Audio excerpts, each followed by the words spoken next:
Bismillahirrahmanirrahim. Assalamualaikum warahmatullahi wabarakatuh. Waalaikumsalam warahmatullahi wabarakatuh. Alhamdulillahirabbil alamin. Assalatu wassalamu ala asrofil anbiya'i wal mursalin wa ala alihi wa sahbihi ajma'in, amma ba'd. Wa qala Allah ta'ala fil Qur'anil Karim, Bismillahirrahmanirrahim. La in syakartum la zidannakum wa la in kafartum inna adzabi lasyadid. Bapak Ibu ingkang dimuliakan Allah Subhanahu wa taala. Pertama dan yang paling utama, mari kita bersyukur kepada Allah Subhanahu wa taala bahwasanya tentu ayat yang tadi sudah saya bacakan sangatlah masyhur, sudah barang tentu. Ayolah dan mari kita bersyukur kepada Allah Subhanahu wa taala atas nikmatnya yang begitu luar biasa, yang mungkin jarang sekali kita mengamati dan memperhatikan bahwasanya Allah senantiasa begitu besar memberikan kenikmatan kepada kita semuanya. Mari kita bersyukur dengan mengucapkan Alhamdulillahirabbil alamin. Di dalam ayat yang lain Allah berfirman, wa in ta'uddu nikmatallahi la tuhsuha. Saking begitu besarnya dan banyaknya nikmat Allah yang telah diberikan kepada kita, kita tidak akan pernah bisa menghitung nikmat Allah meskipun itu hanya satu. Bapak dan Ibu yang dimuliakan oleh Allah Subhanahu wa taala, tentu saya hanya ingin menukil salah satu pernyataan dari Kiai Haji Rohlan Karim, bahwasanya dalam kultum pendeknya beliau ada dua perkara, ada dua hal yang membedakan antara orang-orang terdahulu dengan orang-orang zaman now atau zaman milenial. Beliau mengatakan bahwasanya kenapa orang-orang dahulu itu lebih survive, kenapa orang dahulu itu lebih memiliki daya banting yang lebih kuat daripada orang sekarang. Dua hal yang membedakan, yakni orang dahulu menurut beliau mengatakan bahwasanya orang-orang zaman dahulu itu memiliki dua hal. Yang pertama adalah memiliki sifat zuhud, itu yang pertama. Oke. Jadi yang pertama, orang-orang dahulu itu memiliki sifat zuhud. Jadi apa itu zuhud? Kalau kita menarik arti kata, zuhud itu adalah orang-orang yang senantiasa lebih mementingkan urusan-urusan akhirat dibandingkan dengan urusan dunia. Tapi kita bisa menarik lebih jauh lagi bahwa zuhud itu juga mendekati dengan sifat waro. Waro itu adalah orang-orang yang berhati-hati. Jadi orang-orang dahulu itu, ngapunten Bapak dan Ibu, saya juga mungkin secara pribadi jadi mengenal bagaimana karakter orang-orang dahulu dari cerita-cerita mbah-mbah, Bapak Ibu. Bagaimana orang-orang tua dahulu itu lebih berhati-hati dalam perbuatan dan juga ucapan. Berbeda dengan orang sekarang, Jadi kalau kita bisa berpikir, mungkin mereka berhati-hati dalam perbuatan, iya mungkin. Tetapi mereka tidak sadar, mereka tidak memperhatikan apa yang mereka ucapkan. Jadi mungkin perbuatannya baik, tapi kadang ketika ngomong rotok apa? Pedes apa pecah? Kok meneng ae. Stoto Pak wis. Jadi orang-orang mungkin sekarang mungkin mungkin yang sing ngomong barang gitu.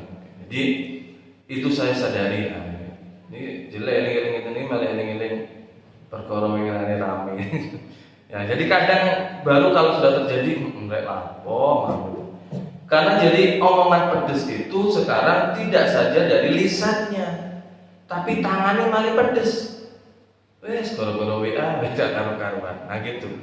Gini, itu saya juga pernah itu mengalami. Gitu kalau ini jadi nang arek opo iki nang. Iya Mas, ya opo ya wes lah. Betul sopan nang sing betul. Gitu nggih. Kadang kita baru menyadari ketika sudah terjadi. Tapi orang-orang dahulu mereka lebih berhati-hati.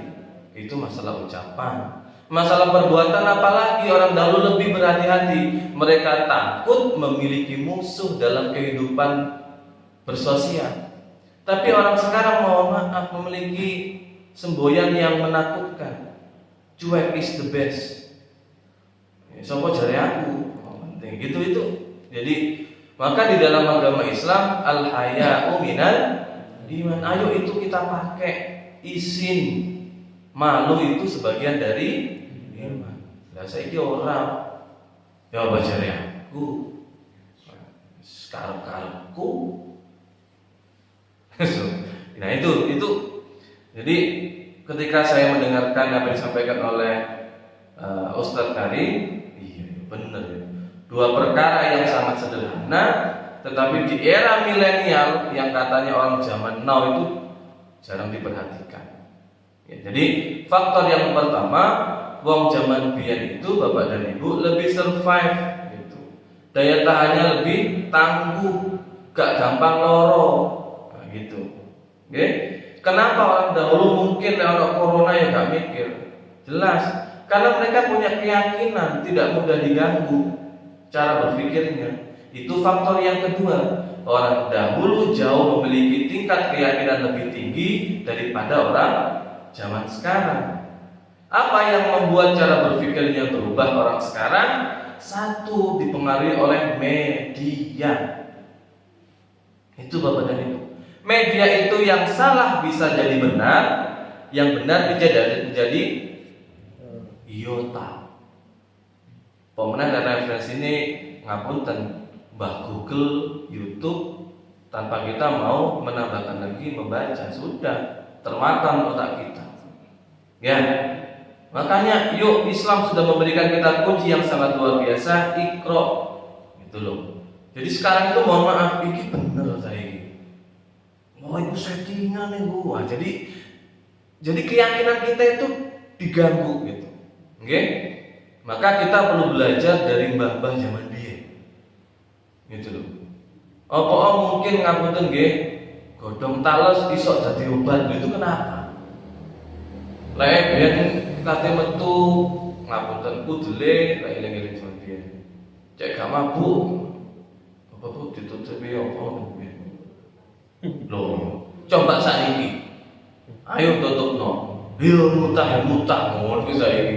Karena enggak ada keyakinan. Nah, gitu nggih. Ya.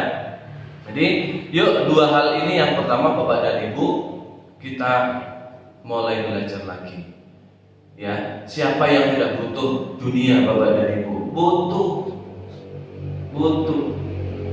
Ya. Jadi, tetapi bagaimana juga kita tidak membabi buta dalam mencari dunia. Gitu. Zaman sekarang jelas Bapak dan Ibu. Dua hal yang menjadi pijakan untuk hari ini. Saya ulangi lagi. Dua hal yang menjadi pijakan yang mau tidak mau, kalau kita tidak juga berada di saat itu, ya sudah kita nggak akan dianggap oleh orang. Yang pertama adalah ekonomi. Itu yang pertama. Ya, yang kedua jelas pendidikan. Ini dua hal. Jadi pendidikan toh ngapunten. Ini kita membaca realita. Oke, pendidikannya jalan, ekonominya nggak jalan, orang nggak mau melihat. Ekonominya jalan, pendidikannya nggak ada, nggak karu-karuan. Nah, gitu. Yuk, jadi dua sifat ini, ya, sebagaimana Kiai Haji Romlan Karim menyampaikan dalam kultum yang sangat singkat dan luar biasa. Yang pertama zuhud, mari kita belajar. Yang pertama, ya. Meskipun kita butuh dunia, ya, yuk dunia ini kita jadikan kendaraan untuk sampai tentang urusan akhirat. Yang kedua, mari kita mulai berlatih diri dengan menancapkan keyakinan kita. Oke, al-yaqinu la yuzakku bisyak. Jadi keyakinan tidak akan bisa digoyangkan dengan keraguan. Tapi hari ini mohon maaf Bapak dan Ibu, kita ini sangat mudah digoncangkan oleh keraguan. Karena memang sudah banyak hal yang menjadikan kita seperti itu.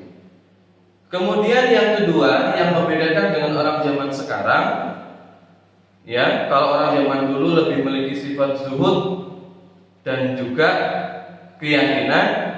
Kalau orang zaman sekarang, menurut beliau mengatakan orang sekarang itu lebih memiliki sifat kikir. Kenapa? Apa Pak Mes? Nah, oke. Kikir itu ngapunten, jangan sampai diartikan medit, menurut tok gak cukup Pak Mes. Kikir secara luas adalah orang yang selalu merasa takut hartanya itu berkurang. Gitu. Oke. Jadi wis wedi pokoknya. Oke, mari kita kembalikan ke diri kita masing-masing. Ya. Maka kita tahu bagaimana kisah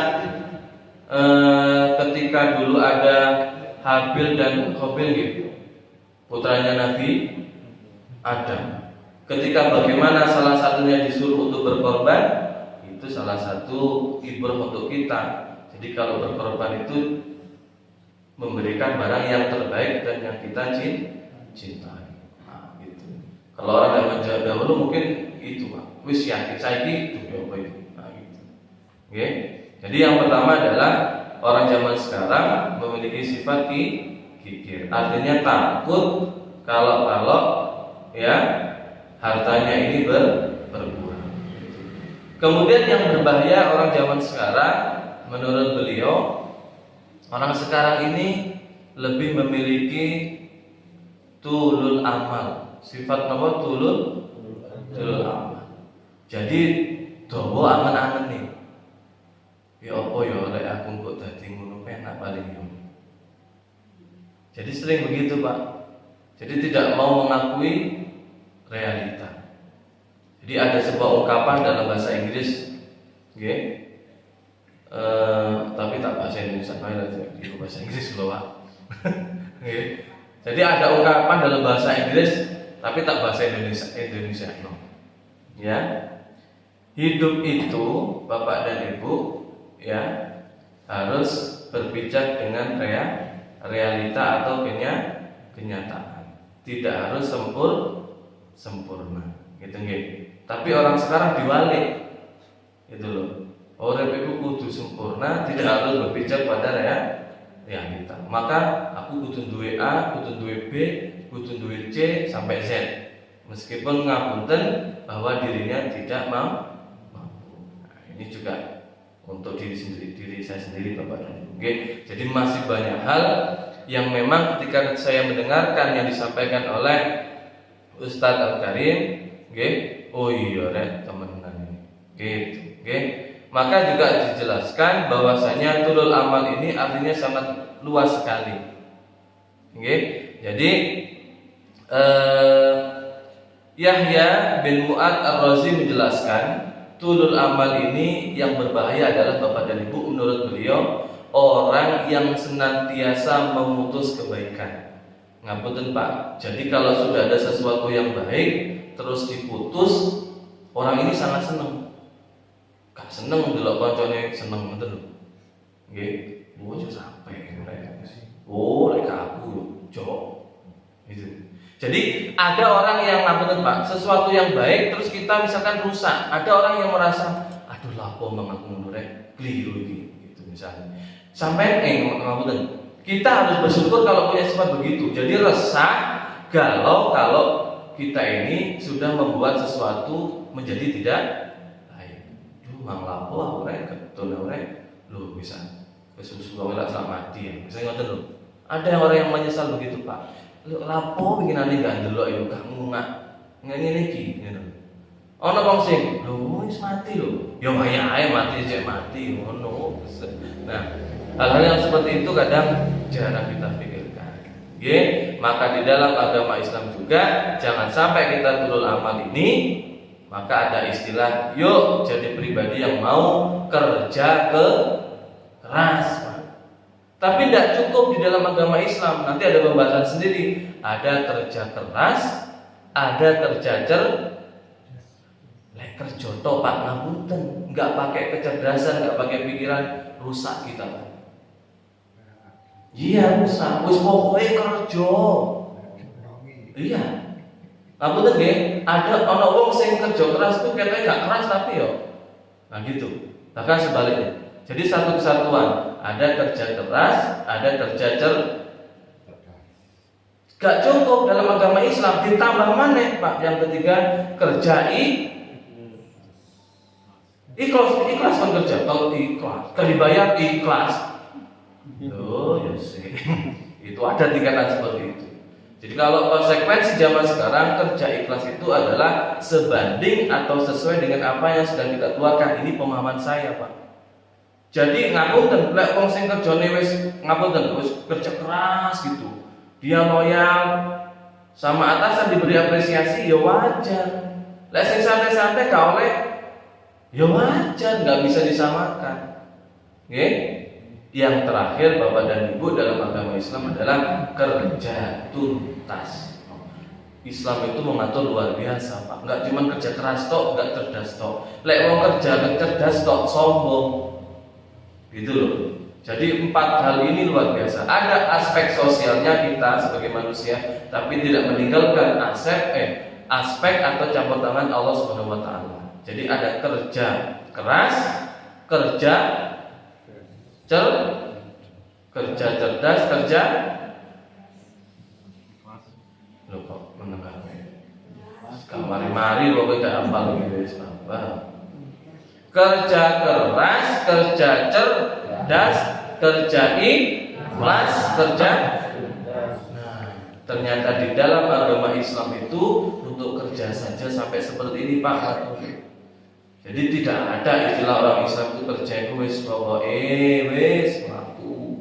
Nggih, ternyata luar biasa mengaturnya. Itu. Nggih Bapak dan Ibu, mungkin ini yang dapat saya sampaikan.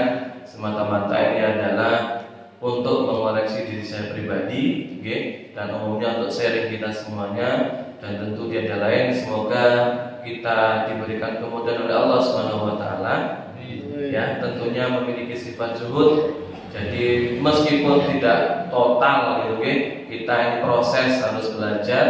Kemudian yang kedua kita harus juga belajar keyakinan kita dilatih Bapak dan Ibu. Dan yang tentunya untuk era sekarang, mari kita tinggalkan sifat pikir kita, okay? Sifat pikir tidak sekedar harta itu tidak yang tampak, Bapak dan Ibu, okay? Kemudian juga, yuk tulul amal ini kita jauhkan, karena bahaya Pak. Ini orang yang senang memutus kebaikan, ini bahaya. Terus, ayolah kita menjadi pribadi yang unggul dan berkualitas dengan kerja keras, kerja cerdas, kerja ikhlas dan kerja tuntas. Oke, di era seperti ini, yuk kita mulai yakinkan ya bahwasanya insya Allah rezeki itu dari Allah Subhanahu wa taala.